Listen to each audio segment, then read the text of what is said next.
சிருஷ்டித்து. யார சிருஷ்டித்தாரா? ஆண்டவர் மனிதர்களை அவருடைய மகிமைக்கென்று சிருஷ்டித்தாராம். மகிமைனா நமக்கு நல்லா தெரியும். கர்த்தருடைய மகிமை அப்படின்னு நம்ம வேதத்துல நிறைய இடத்துல நம்ம வாசித்தது உண்டு. நல்லா சொல்ல போனோம்னா நம்ம தேவாலயத்துல தேவனுடைய மகிமை இருக்குது அப்படின்னு நம்ம நம்புறவங்க அப்படித்தானே. இதுதான் நம்மளுடைய விசுவாசம். தேவாலயத்துக்கு வரும் பொழுது கர்த்தருடைய மகிமை அங்கே தங்கி இருக்கும். இது நம் விசுவாசம். அந்த விசுவாசத்தோட தான் தேவ சமூகத்துல வந்து தேவனிடத்திலே நம்ம எப்பொழுது என்ன செய்யறோம்? நம்மளுடைய துக்கங்களையும் சரி, வேண்டுதல்களையும் சரி, நம்மளுடைய சந்தோஷங்களையும் சரி கர்த்தரிடத்துல தெரிவிக்கிறோம் இல்லையா? தேவனுக்கு சாட்சியாக நம்ம ஆண்டவரிடத்துல ஒப்பு கொடுக்கிறதுக்கு நாம தெரிந்து கொண்ட இடம் தேவ சமூகம். அந்த சமூகத்திலே தேவனுடைய மகிமை விளங்குகிறது அப்படின்றது நாம நம்புற ஒரு விஷயம். பழைய ஏற்பாட்டின் காலத்தில் கூட இந்த 1 ராஜாக்கள் 8ஆம் அதிகாரம் 10ஆம் வசனத்தில் சாலமோன் ஒரு ஆலயத்தை ஆண்டவருக்கென்று கட்டுகிறார் இல்லையா? தாவீது ராஜா அதற்கான எல்லாவற்றையும் அவர் சவதரித்து வைத்தாலும் அவருக்கு அந்த மேன்மை கொடுக்கப்படலை. எது? ஆலயம் தாவீது ராஜாவுடைய கைகளால கட்டப்படல. ஏன்? ஆண்டவர் சொல்றாரு, தாவீத நீ உன் கைய கரப்படுத்தி இருக்கிற, ஏன்னா நீ நிறைய என்ன செஞ்சிருக்கிற? யுத்தம் செய்திருக்கிற, ரத்தம் பார்த்திருக்கிற, அதனால உன் கையால எனக்கு ஆலயம் வேண்டாம். உன் மகனுடைய காலத்துல சமாதானம் இருக்கும், யுத்தமே இருக்காது, அவன் எனக்காக ஆலயம் கட்டட்டும்னு ஆண்டவர் சொல்லியிருந்தார். அந்த தாவீது ராஜாவின் ஆசையை நிறைவேற்றின அந்த ஆலயத்திலே சாலமோன் செய்த ஜெபத்தை நம்ம அடிக்கடி வாசித்தது உண்டு. ஏன்னா நம்மளுடைய ஆலயத்தை ஆண்டவர் கொடுக்கும் பொழுதும் நமக்கு வாக்குத்தத்தமாக கொடுத்த வசனமும் கூட அதுவே தான். இந்த ஆலயத்துல நீ என்ன கேட்டாலும் சரி, என் செவிகள் அதற்கு திறக்கப்பட்டதாக இருக்கிறது அப்படின்னு ஆண்டவர் வாக்குத்தத்தம் கொடுத்தாரு. இந்த ஊழியத்துல ஆண்டவர் கொடுத்த வாக்குத்தத்தத்துல மேன்மையான வாக்குத்தத்தம் அதுதான். தேவாலயத்துல நீ வந்து என்ன கேட்டாலும் அது உனக்கு கொடுப்பேன்னு ஆண்டவர் சொல்லியிருக்கிறார் இல்லையா? அப்படித்தான் 1 ராஜாக்கள் 8ஆம் அதிகாரம் 10ஆம் வசனத்திலே அப்பொழுது மேகமானது கர்த்தருடைய ஆலயத்தை நிரப்பிற்றுன்ற வார்த்தை இருக்கு. மேகமானது அப்படின்ற அந்த வார்த்தை எதை குறிக்கிறதுனா தேவனுடைய மகிமையை குறிக்கிறது. அதாவது தேவனுடைய மகிமை ஆலயத்தை என்ன செஞ்சிருச்சான்? நிரப்பிருச்சான். எவ்வளவோ பொண்ணு வைடூரியம் அப்படின்னு எவ்வளவோ வச்சு சாலமோன் ஆலயம் கட்டி இருந்தாலும் அந்த ஆலயத்துல தேவனுடைய மகிமை இறங்கின பொழுதுதான் அது தேவாலயமாக, அது தேவ சமூகமாக மாறுகிறது இல்லையா? அப்படிப்பட்ட தேவ சமூகமாக ஒரு கட்டடம் தான், 4 சுவர் தான், ஆனாலும் அதை தேவனுடைய ஆலயமாக மாற்றுவது எதுதான்? தேவனுடைய மகிமை தான். இத நம்ம புதிய ஏற்பாட்டின் காலத்திலையும் அப்ப நம்ம பார்க்கிறது உண்டா? ஆமா, இயேசு கிறிஸ்துவின் காலத்தில் கூட தேவ மகிமை அப்படின்றத நாம எங்க பார்க்கிறோம்? இயேசு கிறிஸ்துவின் இடத்திலே பார்க்கிறோம். ஆண்டவர் சிறு குழந்தையாக பிறந்த பொழுது அவர் எடுத்துக்கொண்டு எங்க வர்றாங்க? ஆலயத்துக்கு முதலாக தாயும் தந்தையுமாக வர்றாங்க. அப்ப அவங்க ஒரு மனுஷனை சந்திக்கிறாங்க. எந்த மனுஷனை? சிமியோன் அப்படின்ற ஒரு மனுஷனை சந்திக்கிறாங்க. அவர் ஒரு சில வார்த்தைகளை கூறி அந்த குழந்தைய கையில அணைச்சு கொண்டு என்ன சொல்றாராம்? அவர் ஒரு சில வார்த்தைகளை கூறி அவர் மனதிற்குள்ளே வைத்திருந்த அந்த ஜெபத்தை செய்கிறார். அது லூக்கா அதிகாரத்தில் எழுதப்பட்டிருக்கு.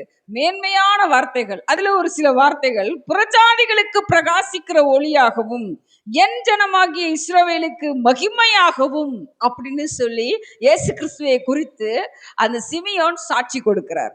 யாருக்கு மகிமையா இருப்பாங்களாம்? என் ஜனமாகிய இஸ்ரவேலுக்கு. யாருக்கு அவர் ஒளியாக இருப்பாராம்? புறஜாதிகளுக்கு. புறஜாதிகளானா நம்மள போல ஆண்டவரிடத்துல மறுபடியுமாக வந்து சேர்கிற நம்மை போல உள்ள மக்களுக்கு எப்படிப்பட்டவராய் இருக்கிறார்? அவரு ஒளியாக இருக்கிறார். பின்பு நாம் இஸ்ரவேலின் ஜனங்களாக மாறின பின்பு நமக்கு எப்படியாக அவர் இருக்கிறாரு? மகிமை பொருந்தியவராக இருக்கிறார். இப்படித்தான் அவரு ஆண்டவரை ஐடென்டிபிகேஷன் கொடுக்கிறாரு, அவரை குறிச்சு அடையாளப்படுத்துகிறார். சிமியோன் சொன்ன சாட்சி அது இல்லையா? அது மகிமை அப்படின்றத இயேசு கிறிஸ்துவே மகிமையானவர் அப்படின்னு ஆண்டவர் அங்கே குறிப்பிடுகிறார். அதே போல பவுல் அப்போஸ்தலரும் கூட நாம் எல்லாரும் திரண்ட முகமாய் கர்த்தருடைய மகிமையை கண்ணாடியிலே காண்கிறது போல கண்டு ஆவிக்காயிருக்கிற கர்த்தரால் அந்த சாயலாகத்தானே மகிமையின் மேல் மகிமை அடைந்து மறுரூபப்படுகிறோம் அப்படின்னு சொல்லி பவுல் அப்போஸ்தலரும் சொல்கிறார். அப்போ மகிமை அப்படின்றத யார சொல்றாரு? ஆண்டவராகிய இயேசு கிறிஸ்துவை மகிமை பொருந்தியவர்னு சொல்றாரு. எப்ப நம்ம போய் ஒரு கண்ணாடியில போய் நம்ம முன்னாடி நின்னோம்னா யாருடைய பிம்பம் தெரியும்? நம்முடைய பிம்பம் தெரியும். அப்படித்தான் கண்ணாடியை போல அவர் மகிமை பொருந்தியவராக நாம பார்க்கும் பொழுது அதே மகிமை நமக்குள்ளும் என்ன செய்யுமா? பிரதிபலிக்குமா? இதைத்தான் நான் பவுல போஸ்தலரும் சொல்றாரு. ரொம்ப சந்தோஷமான வார்த்தைகள் இல்லையா? இத வாசிக்கும் பொழுது நமக்கு என்ன தெரிகிறது? மகிமை, அந்த வார்த்தைக்கு அர்த்தமே யாருதான்? இயேசு கிறிஸ்து தான். அந்த மகிமைக்கு இணையானவர் யாருன்னா தேவனாகிய கர்த்தர் தான். தேவனாகிய கர்த்தரை மகிமை பொருந்தியவராக நாம் பார்க்கும் பொழுது அதே மகிமை நமக்குள்ளும் வருகிறது. அந்த மகிமை பொருந்தியவர்களாக நாம் இருக்கிறோம். சரி, இந்த மகிமை அற்றவர்கள் அப்படின்ற ஒரு வார்த்தை வேதத்துல எழுதப்பட்டிருக்கா? ஆமா, நம்ம பழைய ஏற்பாட்டின் காலத்துல நம்ம பார்த்திருக்கிறோம். ஏலியின் பிள்ளைங்களை ஆண்டவர் என்ன செய்யறாரு? வெறுக்கிறார் இல்லையா? ஏலியோட பிள்ளைங்க, ஏலி தாத்தா தெரியும் நமக்கு. அவரு தான் சாமுவேல் பிரதிஷ்டப்படுத்துறது ஏலிதான் இல்லையா? அந்த சாமுவேலின் காலத்துல இருந்த அந்த ஏலி என்ன செய்யறாரு? தன்னுடைய பிள்ளைகளை சரியாக என்ன செய்யல? கர்த்தருக்கான பிள்ளைகளாக வளர்க்கவில்லை.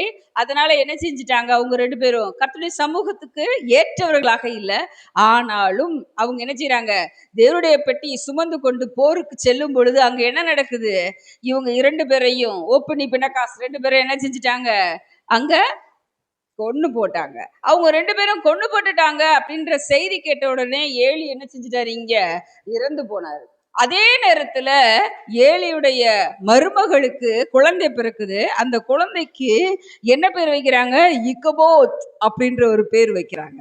அந்த பேருக்கு என்ன அர்த்தம் என்றால் மகிமை இஸ்ரவேலை விட்டு விலகி போகிற்று அப்படின்னு அர்த்தமா. இக்கபோத் அப்படின்னா என்ன அர்த்தமா? மகிமை இஸ்ரவேலை விட்டு விலகி போயிற்றுன்னு அர்த்தமா. நாம இப்ப யோசிக்க வேண்டிய 2 விஷயம். இந்த இக்கபோத்தை போல தேவனுடைய மகிமை அற்றவர்களாக நாம் இருக்க வேண்டுமா? அல்லது தேவ சாயலாக தேவன் மகிமை பெற்றவர்களாக நாம் இருக்க வேண்டுமா? இதைத்தான் நம்ம யோசிக்கணும். தேவ சாயல் நமக்கு வேணும்னா கண்ணாடியிலே பார்ப்பது போல தேவனை மகிமை உள்ளவர்களாக பார்க்கும் பொழுது அந்த மகிமை நமக்குள்ளும் பிரதிபலிக்கும். இல்லை என்றால் எப்படிதான் இருக்கும்? இக்கப்போத்தை போல தேவ மகிமை அற்றவர்களாக நாம் காணப்படுவோம். எதற்காக இந்த தேவ மகிமை? நம்ம மகிமைன்னு பார்த்துட்டோம். மகிமைனா நமக்கு தெரியும், தேவனுக்கு மகிமை உண்டாவதாக நம்ம அடிக்கடி சொல்லது உண்டு. எது? அல்லேலூயான்னு சொல்றப்ப தேவனுக்கே மகிமை அப்படின்னு நம்ம சொல்றது நமக்கு வழக்கமும் பழக்கமுமான ஒன்று. ஏன் நம்ம அந்த மகிமையை சொல்லணும்? மகிமைக்கு அவ்வளவு பெரிய விஷயம் இருக்குதா? ஏன் ஆண்டவரை புகழணும்? ஏன்னா தேவன் நம்மளை சிருஷ்டித்த நோக்கமே அதுதான். மனிதர்களை ஆண்டவர் எதற்காக சிருஷ்டித்தார்னா அவரை மகிமைப்படுத்துவதற்காகவே. அப்ப அவரை மகிமைப்படுத்த நாம் என்ன செய்வோம்? மகிமை பெறுவோம். ஒவ்வொரு நாளும் நம்ம ஜெபிக்கிறப்பையும் சரி, ஆலயத்திற்குள்ளே வந்து மகிமை பொருந்தியவரை பார்க்கும் பொழுதும் சரி, நாம என்ன செய்யணும்? ஆண்டவரை அல்லேலுயா அல்லேலுயான்ற வார்த்தையின் மூலமாக ஆண்டவரை மகிமைப்படுத்தி அவருடைய மகிமையை நாம் பெற்றுக்கொள்வோம். இதற்காக நம்மளை ஆயத்தப்படுத்துவோம். ஆமென்.